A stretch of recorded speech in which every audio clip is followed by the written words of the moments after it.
YS Jagan చేసిన దాంట్లో ముఖ్యంగా వైసీపీ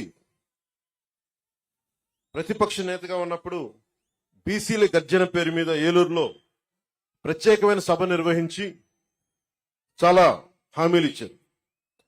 బీసీలకి ఏటా జగన్ చెప్పింది బీసీలకి ఏటా 15,000 కోట్ల రూపాయల చొప్పున కేటాయిస్తామని చెప్పారు. 5 ఏళ్లలో 75,000 కోట్ల రూపాయలు బీసీల సంక్షేమానికి కేటాయిస్తామని చెప్పారు. వాస్తవానికి 0. బీసీ కేటగిరీల్లో అన్ని కులాలకి 153 కులాలు గుర్తించమని బీసీ సంఘాలందరూ కోరుకుంటా ఉంటారు. దాన్నే కుదించి 139 కార్పొరేషన్లు పెడతామని చెప్పి దానిని 53 కార్పొరేషన్లు కుదించి 56 కార్పొరేషన్లు కుదించి వాటికి కుర్చీలు కూడా లేని పరిస్థితి. బడ్జెట్ 0. వైఎస్ఆర్ చేయూత పథకం కింద 45 ఏళ్లు నిండిన ప్రతి మహిళకి 75,000 అందిస్తామని చెప్పారు. బీసీ మహిళలకి పథకం అందుతున్న లబ్ధిదారుల్లో చాలా వరకు కోత పడతా ఉంది. శాశ్వత ప్రాతిపాదికన బీసీ కమిషన్ ఏర్పాటు చేస్తామని చెప్పారు. ప్రత్యేక బీసీ కమిషన్ ఊసేలేదు. బడ్జెట్లో 3వ వంతు బీసీలకు కేటాయిస్తామని చెప్పారు. అది పూర్తిగా విస్మరించారు. ఇందాక బీసీ డిక్లరేషన్ చూస్తున్నప్పుడు బీసీ ప్రత్యేక రక్షణ చట్టం చూడగా నాకు ఒకటే గుర్తొచ్చింది. వైసీపీ పాలన వచ్చినప్పటి నుంచి దాదాపు 23 నుంచి 26 వేల మంది బీసీల పైన కేసులు పెట్టారు. 300 మంది బీసీలని చంపేశారు. ఇక అచ్చెన్నాయుడు గారు లాంటి బీసీ నాయకుల మీద ఎలాంటి దాడులు జరిగినాయో, ఇక ఎస్సీల మీద ఎలాంటి దాడులు జరిగినాయో అందరికీ తెలుసు. ముఖ్యంగా ఈరోజు బీసీ సభలో కాబట్టి ప్రత్యేకంగా బీసీ నేను సంఘటనలు చెప్తా ఉన్నాను.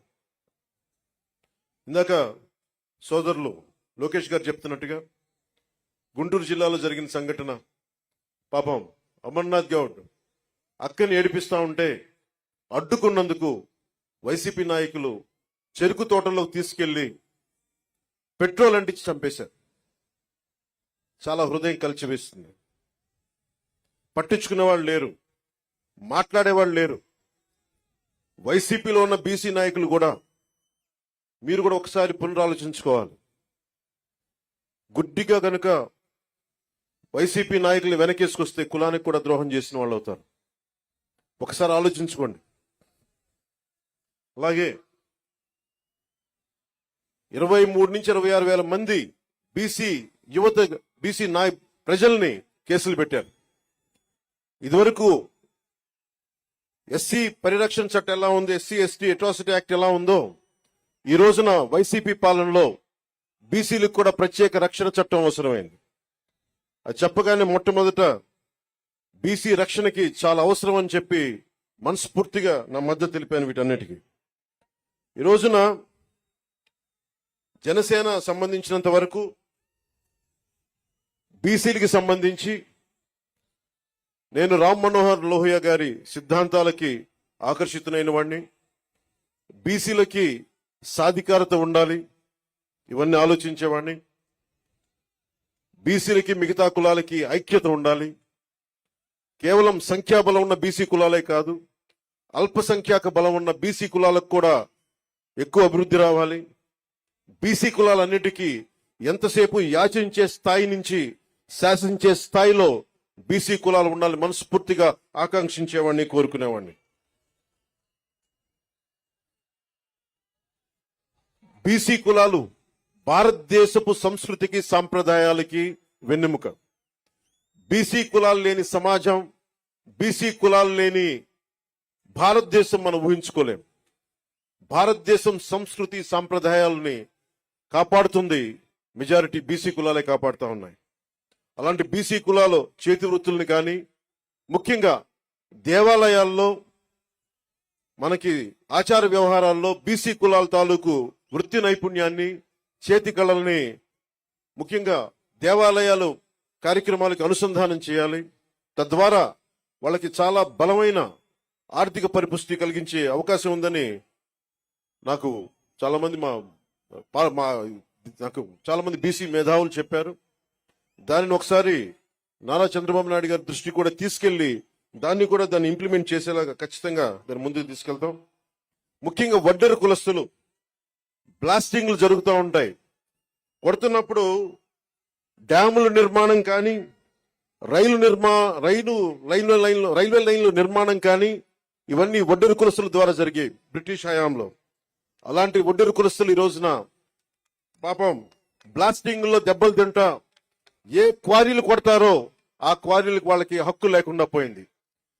జనసేన తెలుగుదేశం ప్రభుత్వం ఉమ్మడి ప్రభుత్వంలో వడ్డెర్లకి బలమైన ఆర్థిక పరిపుష్టి ఇచ్చేలా వాళ్ళకి ఖచ్చితంగా వారికి దాంట్లో సింహభాగం ఉండేలా చూడాలని మనస్ఫూర్తిగా కోరుకుంటా ఉన్నాం. అలాగే వడ్డెర్లు కాంట్రాక్ట్ వ్యవస్థల్లో నలిగిపోతా ఉన్నారు.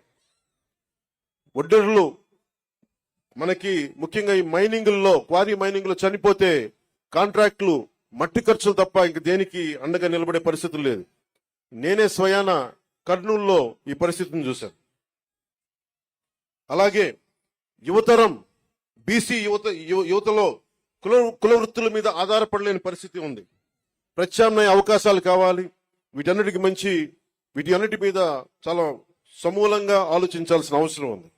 దాన్ని కూడా మేము పరిగణలోకి తీసుకొని ఈ రోజున బీసీ డిక్లరేషన్ ఇచ్చినవి కాకుండా మీకు ముఖ్యంగా బీసీ యువతకి, మహిళలకి, పెద్దలందరికీ కూడా మీకు ఆర్థిక పరిపుష్టి వచ్చేలాగా, మీరు సంపదకి యాచించకుండా సంపదని సృష్టించేలాగా అలాంటి పథకాలు ఉండాలి. పథకాల కోసం మేము అహిర్నిశలు తెలుగుదేశం నాయకులతో కలిసి కృషి చేస్తాను మనస్ఫూర్తిగా మీకు తెలుపుకుంటా ఉన్నాను. అలాగే ఇంకొకటి పెద్ద సమాజమైన వాడబలిజ, అగ్నికుల క్షత్రియులు, జాలరి, పల్లెకారులు, పల్లెకాపు, గంగపుత్రులు, ముతరాసులు, ఇవన్నీ ఇత్యాది పల్లెకారుల కులాలన్నీ కూడా ప్రత్యేకమైన దృష్టి సారించాలి. దాదాపు 794 కిలోమీటర్ల తీర ప్రాంతం ఉండి ఈ రోజుకి జట్టీలు లేకుండా ఇబ్బంది పడతా ఉన్నారు. ఇప్పుడు గంగవరం పోర్ట్ లాంటిది నిర్మాణానికి పల్లెకారులు, జాలర్లు, మత్స్యకారులు ప్రాణాలు పోయినాయి. తిరిగి వాళ్ళకి ప్రత్యామ్నాయ అవకాశాలు కల్పించడంలో నిజంగా వెనుకబడి ఉన్నాం. తెలుగుదేశం జనసేన ప్రభుత్వం రాగానే అలాంటి మత్స్యకారులందరికీ అండగా ఉంటాం. అలాగే ప్రతి 30 కిలోమీటర్లకు కూడా జట్టీలు ఉండాలనేదే నా ఉద్దేశం. దాన్ని కూడా చంద్రబాబు నాయుడు గారి దృష్టికి తీసుకెళ్లి ప్రభుత్వం ఏర్పాటు చేయగానే ఎంత తొందరగా ప్రారంభించాలో, ఎంత త్వరగా జట్టీలు ప్రారంభించాలో కూడా దాని వైపు దృష్టి సారిస్తాం. ముఖ్యంగా మత్స్యకారుల పిల్లల్లో బాల కార్మికులు ఎక్కువైపోయారు, స్కూళ్లు సరిగ్గా లేక. అలాంటి చోట్ల ఆశ్రమ పాఠశాలలు ప్రారంభించాలని నేను మనస్ఫూర్తిగా ఆకాంక్షిస్తున్నాను. అలాగే మేము చేసింది, మా నాయకర్ గారు కానీ మేమందరం చేసింది, జగన్ వచ్చి రాగానే బీసీల దగ్గర డబ్బు ఉండకూడదు,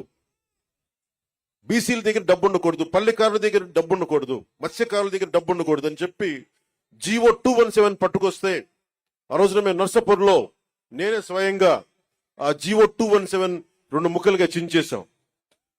ఏదైనా సరే ఒకటే మాట చెప్పి నేను ముగిస్తా ఉన్నాను. మీ అభివృద్ధికి 153 కులాల సముదాయమైన బీసీ కులాలకి జనసేన అండగా ఉంటుంది.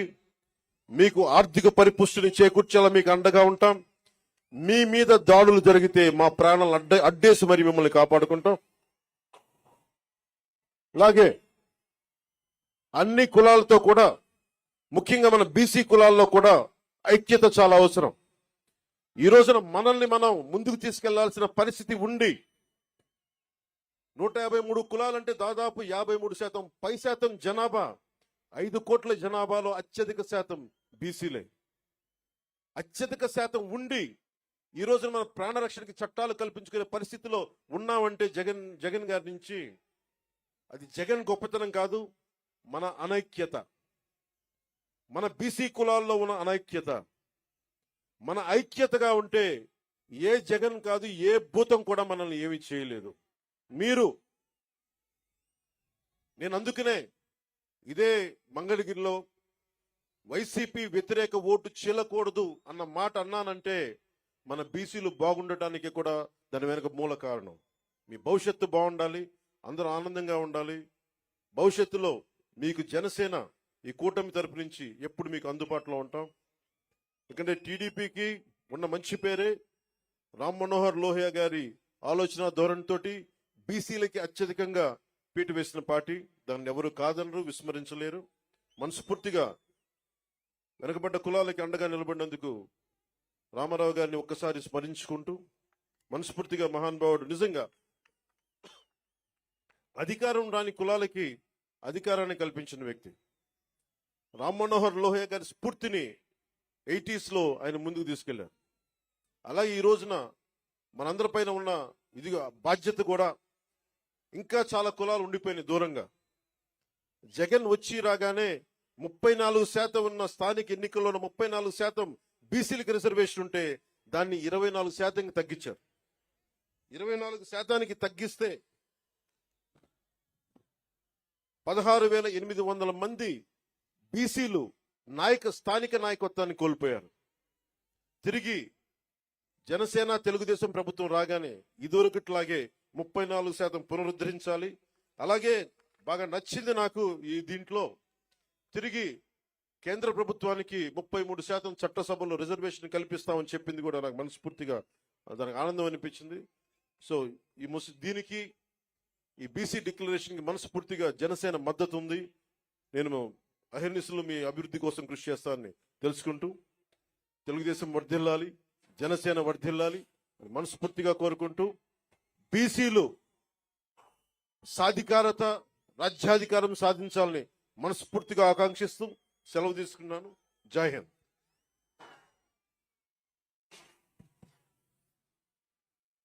బలహీన వర్గాలకి తోడుగా ఉంటానని, బలహీన వర్గాలకి ఎప్పుడు సపోర్ట్ చేస్తానని చెప్పినటువంటి పవన్ కళ్యాణ్ గారికి ఒక్కసారి గట్టిగా మనందరం కూడా బీసీలు అభినందన తెలియజేద్దాం. ఇప్పుడు మనం మన బీసీ వర్గాల కోసం ఆనాడు అన్న నందమూరి తారక రామారావు గారు మనల్ని నిలబెడితే మనల్ని నడిపించిన నాయకుడు నారా చంద్రబాబు నాయుడు గారు. కానీ 5 ఏళ్ల వైఎస్ఆర్ ప్రభుత్వంలో మన ప్రాణాలు పోతా ఉంటే ఆ రోజున నిద్రలేని రాత్రులు గడిపిన నాయకుడు నారా చంద్రబాబు నాయుడు గారు. మన నాయకుడు నారా తోట చంద్రయ్యని హత్య చేసి